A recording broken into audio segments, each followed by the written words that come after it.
notice I look worse and worse every time you see me. This will change since I finally have a weekend off work. And I will have time to shave and actually look decent. In the meantime, I'm recording this on October 11th, 2 days after Episode 2 of Campaign 4 on Critical Role. I've been watching Critical Role since Campaign 1, about halfway through Campaign 1, I think. Specials, one-shots. I've been watching it consistently ever since I started, so you could say I'm a fan. Yeah. I watched the first 2 episodes of Campaign 4, and I have to say I'm impressed. Smoothly rotating that many people on and off of a table that often would rightfully be a strain on any DM. Now, back in the mid-90s, when dinosaurs walked the earth, and I was fresh out of high school, fresh out of college, I did run a campaign with a similar number of players to Campaign 4. And it ended up splitting into 2 independent but connected campaigns after a couple of months of chaos, and I had them playing on different days of the week. I couldn't deal with it that much all at once. Somehow I don't think that's an option on Critical Role. Brennan Lee Mulligan deserves massive respect, even for keeping things under control for the first session, let alone keeping track of all the characters' names. Now, I know full well he's got them on a list behind the DM screen, either on paper or on a monitor, but I get the impression he doesn't need that. The man can honestly add the title of cat herder to his resume. What little I've seen of the PC so far are, of course, both well-acted and well-written characters, as much as can be surmised and much as expected. Seeing Matt Mercer stepping into the role of into the role of a player is very interesting. Especially since he chose to create a particularly antagonistic character. I also believe this is the first time on Critical Role that someone is playing a tiny character. Laura Bailey is playing a 4-inch tall pixie who entered the game making death saves, which is another first so far as I can recall. Brennan's world seems a little grittier than Matt's. I think that's a good thing. There's likely going to be a lot of tension and anxiety in this campaign. Again, a good thing. I'm here for it. Forget the standard meeting in a tavern and becoming a party through a bar brawl or something. No, this one starts with an execution and a funeral. Everybody doesn't know each other right off the hop, except tangentially through various degrees of separation, so a darker world, more intrigue, more dirt, less trust between some of the player characters. It's like reading a detective novel set in a fantasy world. The second episode was just as good. A little bit of intrigue, lore dumps, bits of history, and surprise reveals at the end with a double cliffhanger. A few characters rolling initiative as a last act before leaving the table, and I can't wait to see what happens next. Anyway, we now return to our previously scheduled bullshit. Within the bounds of my current, some would call, obsession, finding all of the small folk races in D&D, I recently came across another one. And I noticed that I miscounted in the previous video. On that point, we are currently at 21, not 20 small playable races. So here's number 22.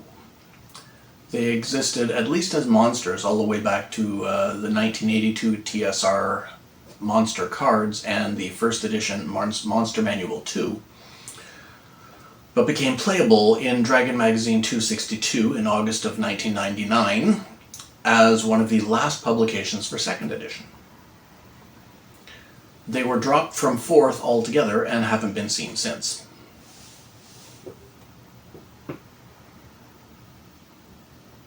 No, they haven't officially existed since. I'm talking about the Grippli, a frog folk race similar to the Grung in some respects, but an entirely unrelated species. These batrachian shortstacks can live as long as 700 years. They range from 2.5 to 4 feet tall. They have their own language that is not related to the Grung language. They eat fruit and insects, specializing in hunting giant bugs, and are eaten by giant snakes, giant spiders. Let me turn something off for a second. There we go. Giant snakes, giant spiders, and anything else big enough to eat them. Oh, will you fuck off? Jeez. Okay, now it's turned off.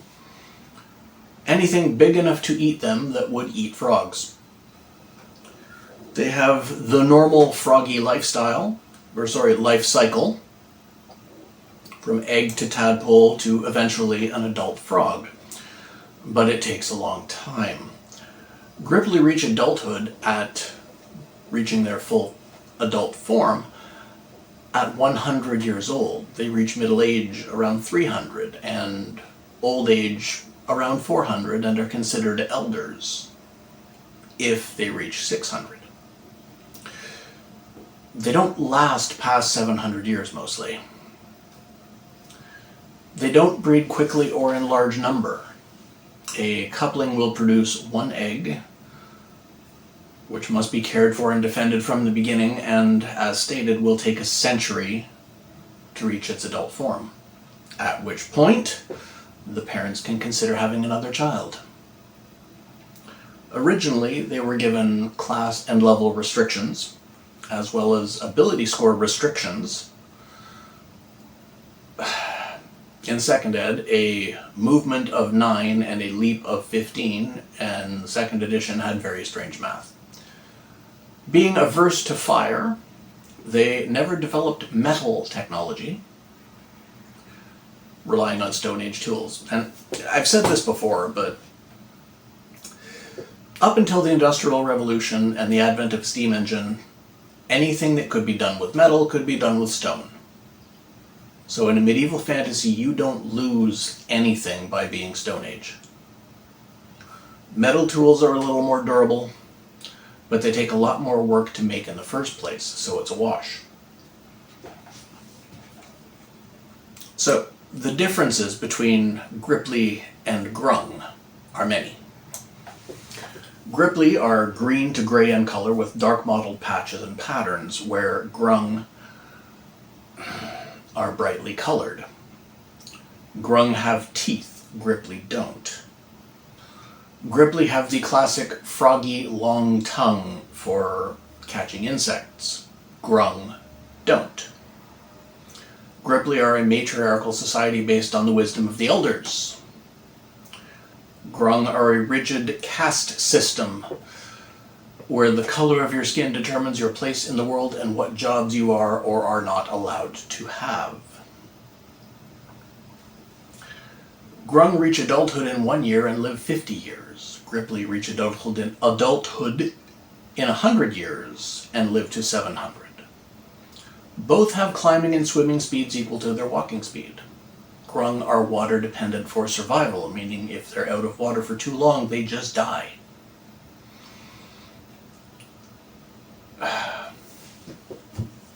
This is the worst computer. Shut off. There.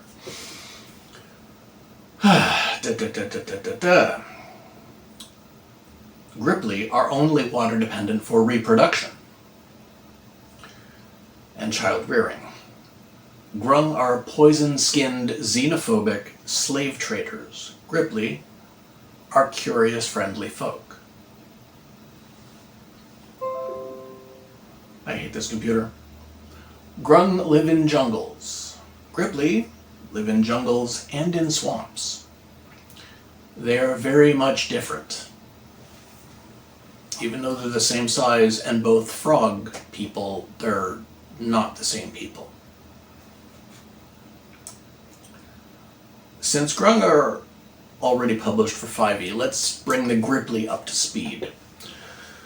We'll give them a standard short folk 25 walking speed and a standing leap of 50 horizontal and 25 vertical,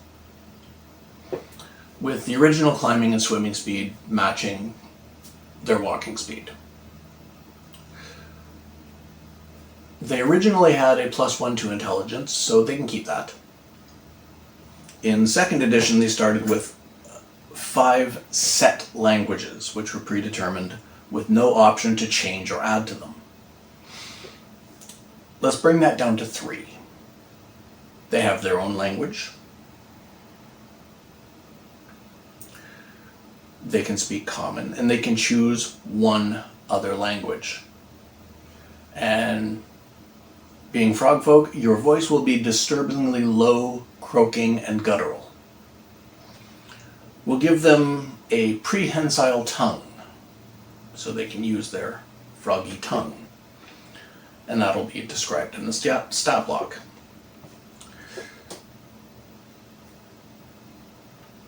Okay, so let's see the stat block.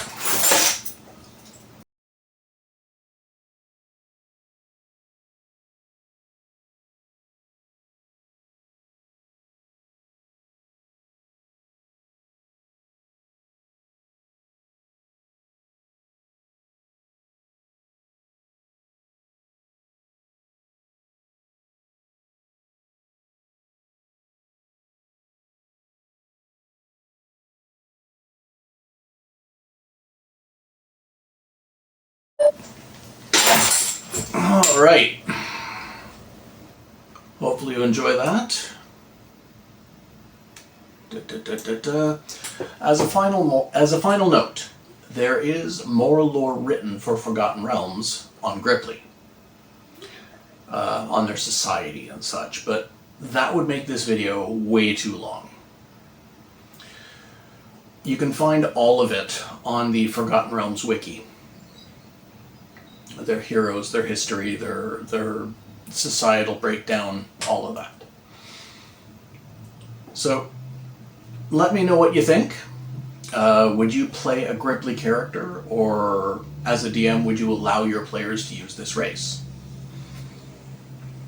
Give me your opinions. Let me know if you think I made a mistake somewhere so I can fix it. I would rather be corrected than keep being wrong. Give me your ideas and suggestions.